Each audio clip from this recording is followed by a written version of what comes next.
tout ça, c'est le manga. Pas l'animé. Du coup, je vous ai demandé des animés originaux et pas des adaptations, mais histoire de ne pas trop fermer le tout, j'acceptais des adaptations de light novel, de jeux vidéo, de romans, bref, de trucs sur lesquels l'animé se base, mais dont il doit tout de même réussir à se démarquer. Vous avez été près de 5000 à voter en quelques heures, et je vous en remercie. Aujourd'hui, c'est enfin l'heure des résultats. Mais ce n'est pas un simple top, puisque j'avais divisé le sondage selon l'âge des votants. Les moins de 15 ans, les 15-18 et les plus de 18. Nous allons donc voir, en parallèle du top, comment la popularité de ces animés varie selon les catégories d'âge, et ainsi observer ceux sur lesquels les générations s'accordent, ou au contraire ne sont pas du tout du même avis. Et tout cela va nous permettre d'amener à une petite constatation personnelle. Je vais également donner mon avis à chaque fois sur chaque animé, puisqu'on me les a tous demandé un paquet de fois, donc n'hésitez pas non plus à faire de même dans les commentaires en mettant genre une petite note ou une petite appréciation sur chacun d'entre eux. Par ailleurs, si vous voulez plus de détails concernant comment j'ai traité les résultats, tout ça, tout est dans la description. Et avant de commencer, une petite mention honorable aux 5 outsiders de Stop. Vous vous êtes bien battus les gars. Ah oui, et pour ceux qui en ont rien à battre de ce dont on va parler et qui veulent juste les résultats, j'ai pensé à vous, il suffit de cliquer ici sur ce petit bouton pour chaque fois passer à la place suivante. Donc voilà, vous avez juste à cliquer là,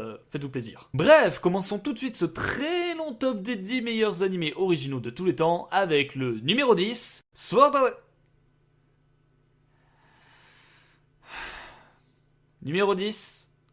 Sword Art Online. Dans un futur proche, un nouveau jeu vidéo dans lequel on se matérialise a été lancé. Son nom, Sword Art Online. Kirito, notre héros, est l'un des chanceux à pouvoir tester le jeu en avant-première. Problème, une fois à l'intérieur, les joueurs découvrent qu'ils ne peuvent plus se déconnecter sous risque de mort, le créateur du jeu leur annonçant qu'ils sont bloqués ici et que s'ils veulent s'échapper, il va falloir réussir à finir le jeu. Mais il y a un petit handicap supplémentaire, si jamais ces derniers meurent dans le jeu, ils mourront dans la vraie vie de la réalité véritable. Nous allons donc suivre Kirito dans sa lutte pour survivre à ce jeu mortel. Si vous voulez mon avis sur cet animé ou plutôt sur la première saison, il suffit de cliquer ici. Alors, on va tenter de comprendre. Quand on regarde qui a voté pour SAO, on se rend compte que ce dernier est très populaire chez les moins de 15 ans, vu qu'il se retrouve à la 6ème position. De même chez les 15-18, où il est à la 7ème place. En revanche, chez les plus de 18 ans, et même si ça m'étonne qu'il soit aussi bien classé, on ne le retrouve qu'à la 13ème place. Globalement, une position aussi haute pour SAO peut étonner, mais je vais vous donner mon point de vue sur le pourquoi du comment. Si les plus jeunes aiment SAO, c'est parce que c'est cool. La réalité virtuelle, l'action, les combats stylés, tout ça combiné, c'est un peu un fantasme chez les plus jeunes. Si j'avais été ado au moment où j'avais découvert SAO, j'aurais sûrement adoré et considéré que c'était l'un des meilleurs animés existants. Une telle popularité pour SAO tient surtout du fait que ça s'adresse plus ou moins à tout le monde, vu que de nos jours, tout le monde joue aux jeux vidéo. Certes, l'histoire est bourrée à rabord d'incohérences, et pour quiconque ayant joué à des jeux vidéo, on voit rapidement qu'aucun jeu présenté n'est crédible ni vraisemblable. Et le message a au moins le mérite de passer auprès des plus jeunes, et malgré tout ce que je peux reprocher à l'animé, il a au moins ça pour lui. Cela dit, on sent rapidement les limites du truc, en voyant bien que ça s'adresse bien plus à un public adolescent qu'à des adultes, même si ça essaye de compenser en amenant à des pistes de réflexion un peu plus matures. Malgré tout, je reste sur mes positions, si SAO est si populaire, c'est surtout parce que ça parle de jeux vidéo, et que les jeux vidéo, c'est juste le truc hyper populaire par excellence. C'est pourquoi l'animé s'est diffusé d'autant plus facilement, et a réussi à suffisamment marquer pour atteindre une place aussi haute dans les votes, parce qu'à notre époque, les jeux vidéo, surtout chez les plus jeunes, c'est cool. Pas convaincu par cette vision des choses?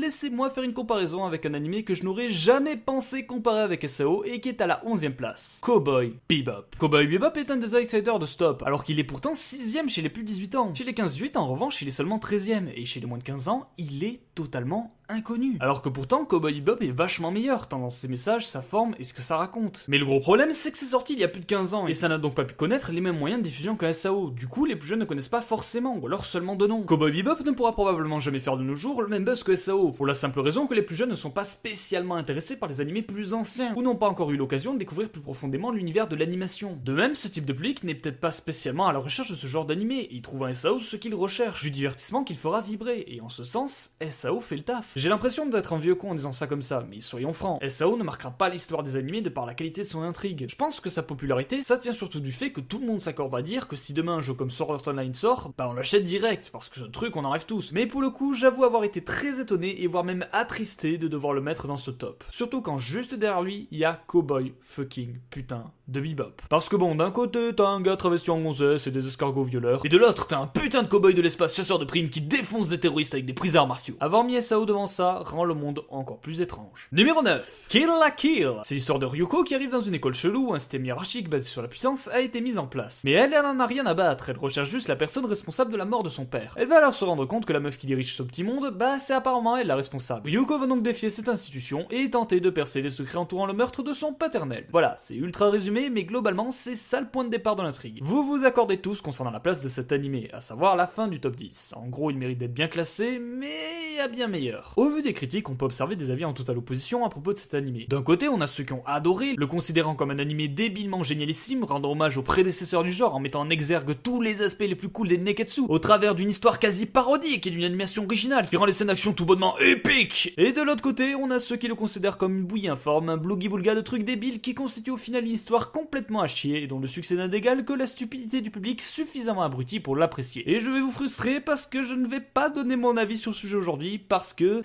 eh bah, je l'ai pas vu. Oui, bon, c'est bon, voilà, dans ce classement, il y en a un que j'ai pas vu, et bah, c'est lui, voilà, donc le jour où je le materai, je donnerai mon avis dessus, je ferai peut-être une vidéo dessus, on verra, mais là, en ayant seulement vu 2-3 épisodes, je peux clairement pas me positionner pour l'un ou l'autre des deux parties. Mais en tout cas, si jamais vous voulez un avis qui est sûrement très bon, bah, je vous conseille cette vidéo de Noacro, elle est vachement bien, allez-y. Allez, c'est parti, on passe au suivant. Numéro 8. No Game No Life. C'est l'histoire de Sora et Shiro, un frère et une sœur qui sont ultra intelligents et balèzes dans tous les jeux auxquels ils jouent, et qui s'ennuient donc ferme dans notre monde, jusqu'au jour où il y a un dieu venu dans notre monde qui leur dit « venez avec moi !» Et pouf, ils se retrouvent dans un monde où tout est décidé à travers les jeux, et où différentes races s'affrontent pour obtenir la domination du monde. On va donc suivre Sora et Shiro qui vont tenter, grosso modo, de devenir les rois du monde en faisant de l'humanité la race dominante. 8ème... pour ce truc. C'est quoi ce bordel? En étant 7ème chez les moins de 15 ans, 6ème chez les 15-18 et 12ème chez les plus de 18 ans, vous avez permis à No Game No Life d'être classé 8ème meilleur animé original de tous les temps. Un animé au personnage creux, vide, avec toute une histoire qui se base sur des jeux qui sont presque à chaque fois incohérents, et dont la solution n'est jamais crédible ou expliquée. Je suis certain que pour avoir dit ça, il y en a pas mal qui vont me contredire. Alors que si, les 3 quarts des jeux n'ont pas de solution logique, ou ne sont pas expliqués. Le dernier quart se base plus sur la chance que sur la stratégie ou la réflexion. C'est quoi ce bordel? Je n'ai jamais compris d'où venait toute cette hype autour de No Game No Life, ni même ceux qui m'avançaient que c'était bien écrit ou que les jeux étaient super intéressants car les héros s'en sortaient toujours avec des stratégies de malade. Non, c'est divertissant certes, je le reconnais ça, mais qu'on ne me dise pas que c'est un des meilleurs animés de tous les temps. Là, je suis pas d'accord. Quand un animé pose toute son histoire sur des jeux, c'est pratiquement tout ce qui les concerne est foiré, je vois pas pourquoi je devrais considérer ça comme un bon animé. Je vais pas développer parce qu'on est pas là pour ça, et surtout parce que j'envisage un nouveau concept dans lequel on parlera plus en détail de cet animé, mais ce qui est sûr, c'est que pour le coup, je vais pas être aussi gentil que vous. Si vous voulez un manga / animé avec des jeux ultra intéressants, avec des stratégies et des retournements de situation de malade, penchez-vous sur Keiji. Que vous ayez aimé ou non No Game No Life, une fois plongé dans Keiji, je vous promets que No Game No Life, ça va vous paraître ridicule. Enfin bref, j'ai pas épilogué, mais pour le coup, j'avoue avoir été très étonné de devoir le mettre dans ce top. Mais ne vous en faites pas, j'ai fini de râler, à partir de maintenant, on va commencer à parler de trucs très lourds. Numéro 7. Gurren Lagann. C'est l'histoire de Simon, un jeune garçon qui vit sous terre comme tout le reste de l'humanité. Cette dernière s'y est enterrée il y a longtemps pour éviter les dangers de la surface. Simon, lui, il passe ses journées à creuser des trous pour agrandir le village. Ce faisant, il découvre un jour un étrange artefact lui permettant d'utiliser un mecha pour le moins mystérieux. Simon et son grand frère adoptif Kamina feront la rencontre de la jeune Yoko, avec qui ils voyageront à travers le monde pour rendre à l'humanité sa liberté d'antan. Petit à petit, ils seront amenés à découvrir leur monde, rencontrer de nombreux personnages et vont affronter des ennemis de plus en plus puissants. Voilà, grosso modo, c'est ça l'histoire. Et alors, qu'est-ce que ça donne? Eh bah, c'est énorme! C'est épique, c'est de l'animation superbe accompagnée d'OST génialissime qui vous foutent une claque à chaque visionnage. C'est l'histoire d'un mec qui vit sous terre, qui commence l'anime en creusant des trous et qui finit par affronter des milliards d'ennemis à lui tout seul dans l'espace. L'intrigue possède certes quelques faiblesses par moment, mais on me ressortira le classique ta gueule c'est Gurren Lagann pour justifier ces petits moments de flottement. Cela dit, même si ça reste du très bon cru, je ne peux m'empêcher de trouver certains passages un peu trop rapides, surtout vers la fin. Et pour chipoter, je dirais des ennemis un peu ridicules, même si tu sens que c'est clairement voulu par moment. Il n'empêche que malgré tout, on finit par s'attacher à chacun des personnages de cet univers atypique et apprécier cette histoire qui plaira à pratiquement tout le monde. Je ne suis pas du tout un fan de mecha, du coup je n'ai pas vu les différentes références dispersées à droite à gauche qui sont sûrement très agréables à détecter quand on connaît le genre, mais il n'empêche que même sans ça, on ne peut que saluer la qualité de cet animé. Donc pour le coup, oui, je vous encourage vivement à aller voir Gurren Lagann. Numéro 6.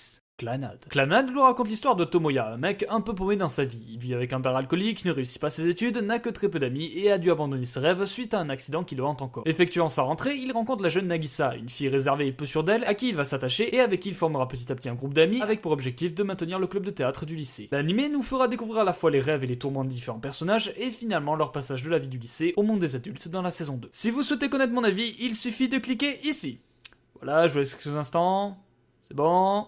Ok, alors pour Clannad, vous vous accordez plutôt bien pour son classement. À la moitié du top pour les 15 et les 15-18, et un peu plus proche de la fin pour les plus 18. Clannad, c'est un peu un classique en quelque sorte, dans le sens où si tu cherches un animé un peu triste, ben c'est un des premiers qu'on te balance. Et pour cause, si dans les derniers épisodes t'as pas au moins eu la larme à l'œil, t'es un putain de monstre sans cœur mon frère, t'as un don d'organe direct. Par ailleurs, plus ça évolue, plus ça commence à parler de sujets graves et adultes. C'est dommage du coup que l'intrigue mette autant de temps à démarrer. Beaucoup abandonneront au cours de la première saison ultra niaise et prévisible, et c'est quelque peu regrettable. Mais pour ceux qui tiendront le coup, le voyage vaut clairement la chandelle. Mais en toute honnêteté, l'intrigue n'aurait pas eu de seconde saison, avec du recul, j'aurais sûrement trouvé ça incroyablement mauvais. Car il est vrai qu'autant je peux remater la seconde partie sans souci, autant la première, j'ai toujours du mal. Mais vu qu'on se rend compte qu'après coup, que tous les éléments mis en place lors de la première saison sont indispensables pour soutenir tous les thèmes de la seconde, c'est un mal pour un bien. Aussi, si vous n'avez toujours pas vu Clannad, allez-y, lancez-vous, c'est vraiment très chouette. Numéro 5. Neon Genesis Evangelion. En l'an 2000, une gigantesque explosion se produit en Antarctique, provoquant un cataclysme qui dévaste une grande partie de la planète. Les autorités déclarent que cette catastrophe est due à la chute d'un astéroïde. 15 ans plus tard, l'humanité a surmonté cet événement, appelé le Second Impact. Mais de mystérieuses créatures nommées les Anges font leur apparition, étant de détruire Tokyo 3, la nouvelle capacité forteresse du Japon construite après le Second Impact. Pour les combattre, l'organisation secrète NERV a mis au point une arme ultime, l'Evangelion, ou EVA. Géant anthropoïde piloté comme une simple mécanique, mais en réalité une créature bien mystérieuse. Shinji Ikari, 14 ans, se rend à Tokyo 3 sur invitation de son père qu'il n'a pas revu depuis 10 ans. Il est loin de se douter qu'il sera impliqué dans un conflit qui pourrait bien signifier la fin de l'humanité, quoi qu'il arrive. Si vous voulez connaître mon avis, il suffit de cliquer ici. C'était à l'époque où je m'excusais d'avoir un mois de retard. Alors très étrangement, et là je saurais absolument pas expliquer pourquoi, mais autant les moins de 15 ans et les plus de 18 s'accordent sur la place que mérite cet animé, à savoir respectivement 4ème et 5ème, autant les 15-18, vous l'avez mis à la 12ème place. Pourquoi, comment, d'où, j'en ai foutrement aucune idée. Peut-être pour permettre à Gurren Lagann de l'écraser, je sais pas. Classique parmi les classiques, Evangelion, ça a plusieurs niveaux de lecture. Tu peux le voir comme une simple histoire avec des humains qui luttent désespérément pour leur survie, comme tu peux te pencher un peu plus sur ce que ça raconte, au-delà de ce que ça montre. C'est une très bonne histoire, c'est intéressant, c'est épique, bref, malgré le fait que je trouve certains passages moins profonds que ce qu'on essaye de m'expliquer, Evangelion, ça reste super. Comme Dragon Ball Super. Ta gueule, ferme ta gueule. Numéro 4, respectivement 9ème, 4ème et 3ème chez les moins de 15 ans, les 15-18 et les plus 18 ans, celui qui est passé à un cheveu du podium, Steins Gate. L'histoire est celle de... Putain. Qu'est-ce que c'est que ce... c'est pas grave. Où j'en étais moi? Numéro 3. On commence ce podium avec un animé classé 2ème chez les plus de 18 ans, 3ème chez les 15-18 et qui aurait parfaitement pu être à la seconde place du classement général si les moins de 15 ans ne l'avaient pas mis seulement à la 8ème place, Psycho Pass. Dans le futur, une nouvelle unité de mesure a été mise au point, cette dernière permettant de déterminer le coefficient de criminalité d'un individu, autrement dit la probabilité pour ce dernier de commettre un crime. Ce faisant, le gouvernement en place a décidé de créer une unité spéciale chargée d'arrêter, voire d'abattre les individus atteignant un taux trop haut, le tout grâce à une arme conçue pour tirer uniquement si l'individu dépasse un seuil critique. Jusqu'au jour où arrive un putain de psychopathe qui a un taux tel que leurs armes ne marchent pas et que légalement ils ne peuvent ni l'arrêter ni le tuer. On va donc suivre cette équipe qui va chercher à coincer le criminel en question. Voilà, c'est ça l'histoire. Bon, on va pas discuter 150 ans, les moins de 15 ans, vous arrêtez vos conneries et vous allez le voir de suite. Psycho Pass est un excellent animé, tant dans sa forme que sur son fond. Ça brasse plein de thèmes différents tout en soulevant de nombreuses questions. Dans un univers à la fois cool et intéressant. Les personnages sont bien écrits et l'intrigue l'est tout autant. Bref, c'est super cool. Mais j'ai cependant une petite critique à faire concernant cet animé et qui englobe pas mal d'autres œuvres dans le même genre, comme le manga Ikigami par exemple. Dans Psycho Pass, tout comme dans Ikigami, on a un système oppressif et totalitaire qui va petit à petit être mis en doute, en mettant en exergue ses limites et ses absurdités, et en nous montrant à quel point un tel système, c'est pas bien. Sérieusement? Évidemment! Oui! Qui sur cette planète trouverait un seul instant qu'un tel système serait bien? Quel gouvernement proposerait ça à sa population? Et surtout, quelle population de malades et psychopathes accepterait ça sans broncher? Bon, ok, pour le coup, j'avoue, je chipote sur un détail, mais quand même. Numéro 2. Alors on fait un peu durer le suspense. En 2ème position de ce classement, on retrouve Angel Beats. Angel Beats nous raconte l'histoire d'Otonashi, un mec qui se réveille dans un lieu totalement inconnu. On lui apprend alors qu'il est en fait décédé et que tout comme lui, d'autres jeunes sont arrivés ici sans réel but. Il va donc rejoindre ces jeunes qui ont formé un petit groupe pour combattre un ange venant régulièrement les défier. Dans ce monde où il ne peut pas mourir, Otonashi et ses compères vont tenter de comprendre l'univers dans lequel ils ont atterri. Si vous voulez mon avis concernant cet animé, il suffit de cliquer ici. Ça remonte à très loin, je vous préviens. Vous êtes tous plus ou moins d'accord concernant cet animé. 2ème chez les moins de 15 ans et les 15-18 et 4ème chez les plus de 18 ans. Angel Beats n'est pas exemple de tout défaut, un rythme un poil rapide sur la fin comparé au début qui est un peu lent, des événements inexpliqués, des facilités scénaristiques, mais au final, c'est pas si grave. Car les personnages, leurs histoires, l'humour désopilant et les OST, la qualité de l'animation et surtout, putain, les émotions que transmettent cet animé sont d'une puissance. Sans parler de cette fin, bordel de couilles, si t'as pas au moins eu la larme à l'œil, mais putain, mais t'es un monstre sans cœur, arrête. Angel Beats paye pas de mine au premier abord, on peut se dire que c'est un animé sympa, mais sans plus. Et une fois qu'on l'a commencé, les événements qui arrivent au fur et à mesure finissent par nous fendre le cœur et nous amener à nous questionner sur la fragilité de notre existence. Après, désolé de casser l'ambiance, mais je pense qu'on a tendance à être moins sévère envers un animé qui a réussi à nous émouvoir, ce qui expliquerait en partie pourquoi il est 2ème, alors que le 3ème par exemple est objectivement meilleur. Plus simplement, je pense qu'on aime plus facilement Angel Beats parce qu'il nous fait faire des montagnes russes avec les larmes de joie bras et les larmes de tristesse. Mais pas de méprise, hein, j'adore Angel Beats, c'est un de mes animés préférés et un de ceux que je remate avec plaisir pour passer un bon moment devant. Mais de là à être deuxième... pas sûr. Enfin, dans tous les cas, ça fait plaisir de le voir dans ce top 10. Et si vous l'avez toujours pas vu, bah préparez les mouchoirs, parce que là, vous allez en avoir besoin. Et non, c'est pas parce qu'il y a des scènes hentai. Et enfin, numéro 1 Non, attendez, 2 secondes. Avant ça, je vais vous faire apparaître les top 15 des 3 catégories. D'abord, les moins de 15, maintenant les 15-18, et enfin, les plus de 18. Vous remarquerez qu'il manque un petit truc dans chacun de ces classements. Il n'y a aucun des numéro 1. Et pour cause, que ce soit les moins de 15 ans, les 15-18 ou les plus 18 ans, vous avez tous élu le même numéro 1. Je vous demande donc un tonnerre d'applaudissements pour celui qui écrase Angel Beats chez les moins de 15 ans et les 15-18 et qui se paye en plus le luxe de ridiculiser Psycho Pass chez les plus 18 ans, celui que vous avez élu à l'unanimité comme meilleur animé original existant. Code Geass. Alors, Code Geass, c'est un monde où l'Empire de Britannia a conquis une bonne partie du monde, dont le Japon qui est désormais l'Area 11. L'histoire va se concentrer sur 2 amis, le louche et Suzaku, 2 anciens japonais qui vont réagir de 2 façons différentes concernant cette annexion. Tout d'abord, le louche, notre héros, va jurer de défaire l'Empire de Britannia par tous les moyens possibles. L'anime va débuter quand justement, il se retrouvera impliqué sans le vouloir dans un acte terroriste contre le pouvoir en place, et obtiendra de la part d'une jeune fille mystérieuse le Geass, une capacité qui lui permet de donner un ordre absolu à quiconque croise son regard. En gros, il te dit bute-toi, bah tu te suicides. Le louche va alors endosser le masque de Zero et devenir le leader de la rébellion contre l'Empire de Britannia. De son côté, Suzaku, lui, va rejoindre l'armée britannienne pour monter en grade et changer l'Empire de l'intérieur, en devenant petit à petit une des pièces maîtresses de l'armée. Les 2 meilleurs amis, ignorant l'identité de l'autre, vont alors tenter à tout prix d'éradiquer l'organisation de l'autre. Pour avoir mon avis sur Code Geass, je vous renvoie sur une ancienne pause manga, il suffit de cliquer ici. Alors pour le coup, je sais pas pour vous, mais je l'avais vu venir à 10 000 km. Faut dire que Code Geass en soi, bah c'est super chouette. L'histoire est vachement cool, les OST sont épiques, les enjeux de scénario sont palpitants, les retournements de situation, certes assez forcément, sont néanmoins super bien gérés. La fin est putain de génialissime, non, y a pas à dire. Moi-même, j'adore Code Geass. Certes, il ne réinvente rien niveau animation ou autre, mais tout le reste correspond globalement à ce qu'on attend d'un animé. Une histoire dans laquelle on se plonge, qui nous fait vibrer, qui nous marque, et dont on se souviendra même des années après. J'ai pas grand chose à dire dessus en fait, si ce n'est que c'est très rare qu'une personne dise qu'elle n'a pas trouvé Code Geass au moins sympa. C'est un peu comme les personnes qui n'aiment pas Full Metal Alchemist ou Bakuman, c'est vraiment pas commun. Et d'ailleurs, globalement, pas mal d'animés de ce top sont des animés que j'aime beaucoup, et même si ce n'est pas étonnant de retrouver la plupart d'entre eux ici, car ils sont appréciés par d'importantes communautés, j'avoue avoir été surpris sur plusieurs autres points. Tout d'abord, je ne pensais pas retrouver dans ce top des animés vraiment matures, avec des énormes guillemets. Quand j'ai commencé à zioter les résultats et que j'ai vu SAO en 10ème position, j'ai eu un peu peur. Car oui, je pensais que ce top allait être un top de popularité avant d'être un top de qualité. Je suis persuadé que si j'avais proposé à la place un sondage des 10 meilleurs mangas tous les temps, bah il y aurait eu ces mangas là.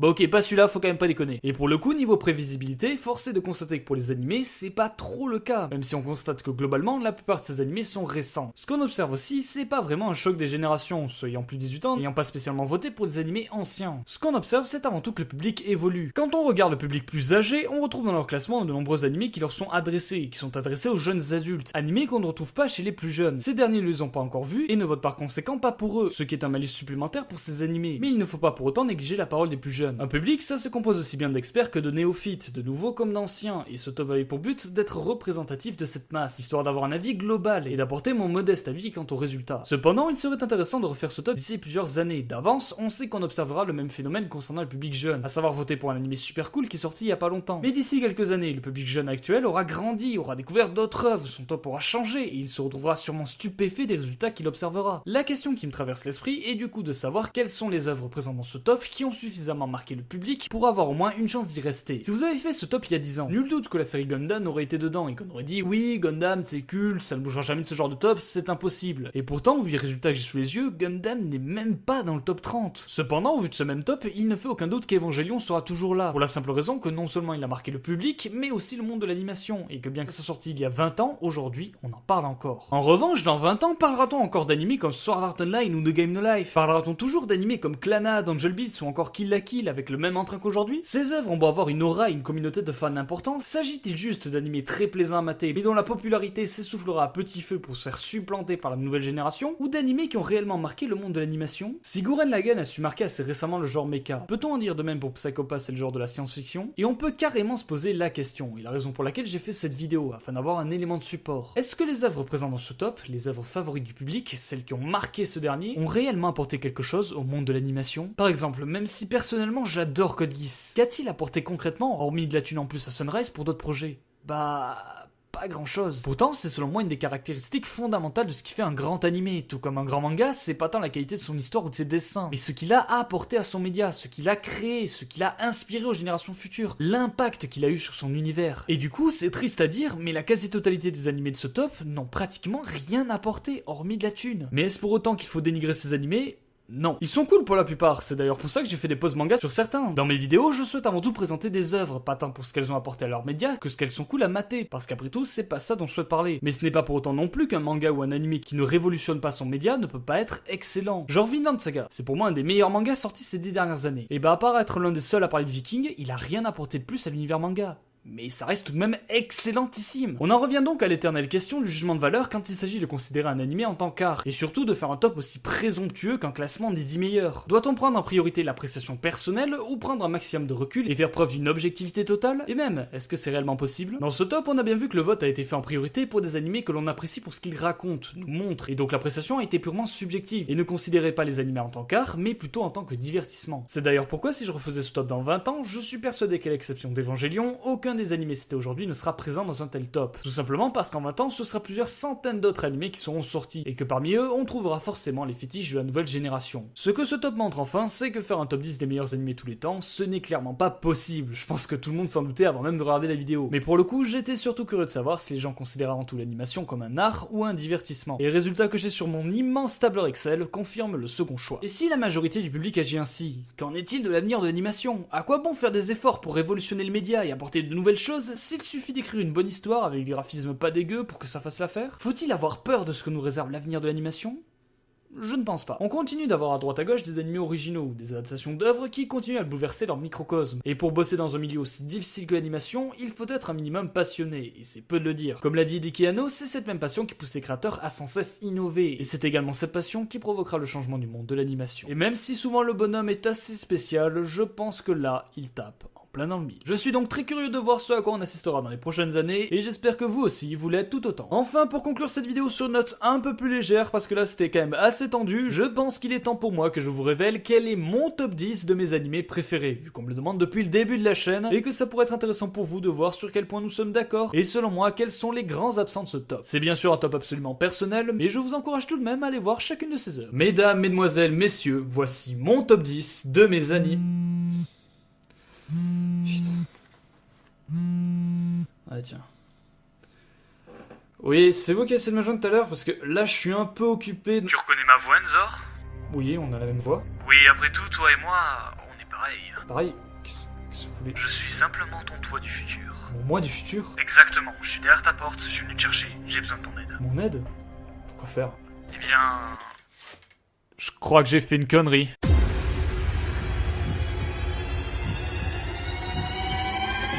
C'est un putain de... Tout ça, c'est le manga, pas l'animé. Du coup, je vous ai demandé des animés originaux et pas des adaptations, mais histoire de ne pas trop fermer le tout, j'acceptais des adaptations de light novel, de jeux vidéo, de romans, bref, de trucs sur lesquels l'animé se base, mais dont il doit tout de même réussir à se démarquer. Vous avez été près de 5000 à voter en quelques heures, et je vous en remercie. Aujourd'hui, c'est enfin l'heure des résultats. Mais ce n'est pas un simple top, puisque j'avais divisé le sondage selon l'âge des votants. Les moins de 15 ans, les 15-18 et les plus de 18. Nous allons donc voir, en parallèle du top, comment la popularité de ces animés varie selon les catégories d'âge, et ainsi observer ceux sur lesquels les générations s'accordent, ou au contraire ne sont pas du tout du même avis. Et tout cela va nous permettre d'amener à une petite constatation personnelle. Je vais également donner mon avis à chaque fois sur chaque animé, puisqu'on me les a tous demandé un paquet de fois, donc n'hésitez pas non plus à faire de même dans les commentaires en mettant genre une petite note ou une petite appréciation sur chacun d'entre eux. Par ailleurs, si vous voulez plus de détails concernant comment j'ai traité les résultats, tout ça, tout est dans la description. Et avant de commencer, une petite mention honorable aux 5 outsiders de Stop. Vous vous êtes bien battus les gars. Ah oui, et pour ceux qui en ont rien à battre de ce dont on va parler et qui veulent juste les résultats, j'ai pensé à vous, il suffit de cliquer ici sur ce petit bouton pour chaque fois passer à la place suivante. Donc voilà, vous avez juste à cliquer là,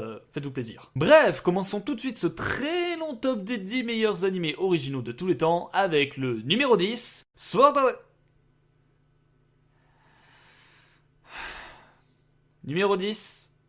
Sword Art Online. Dans un futur proche, un nouveau jeu vidéo dans lequel on se matérialise a été lancé. Son nom, Sword Art Online. Kirito, notre héros, est l'un des chanceux à pouvoir tester le jeu en avant-première. Problème, une fois à l'intérieur, les joueurs découvrent qu'ils ne peuvent plus se déconnecter sous risque de mort, le créateur du jeu leur annonçant qu'ils sont bloqués ici et que s'ils veulent s'échapper, il va falloir réussir à finir le jeu. Mais il y a un petit handicap supplémentaire, si jamais ces derniers meurent dans le jeu, ils mourront dans la vraie vie de la réalité véritable. Nous allons donc suivre Kirito dans sa lutte pour survivre à ce jeu mortel. Si vous voulez mon avis sur cet animé ou plutôt sur la première saison, il suffit de cliquer ici. Alors, on va tenter de comprendre. Quand on regarde qui a voté pour SAO, on se rend compte que ce dernier est très populaire chez les moins de 15 ans, vu qu'il se retrouve à la 6ème position. De même chez les 15-18, où il est à la 7ème place. En revanche, chez les plus de 18 ans, et même si ça m'étonne qu'il soit aussi bien classé, on ne le retrouve qu'à la 13ème place. Globalement, une position aussi haute pour SAO peut étonner, mais je vais vous donner mon point de vue sur le pourquoi du comment. Si les plus jeunes aiment SAO, c'est parce que c'est cool. La réalité virtuelle, l'action, les combats stylés, tout ça combiné, c'est un peu un fantasme chez les plus jeunes. Si j'avais été ado au moment où j'avais découvert SAO, j'aurais sûrement adoré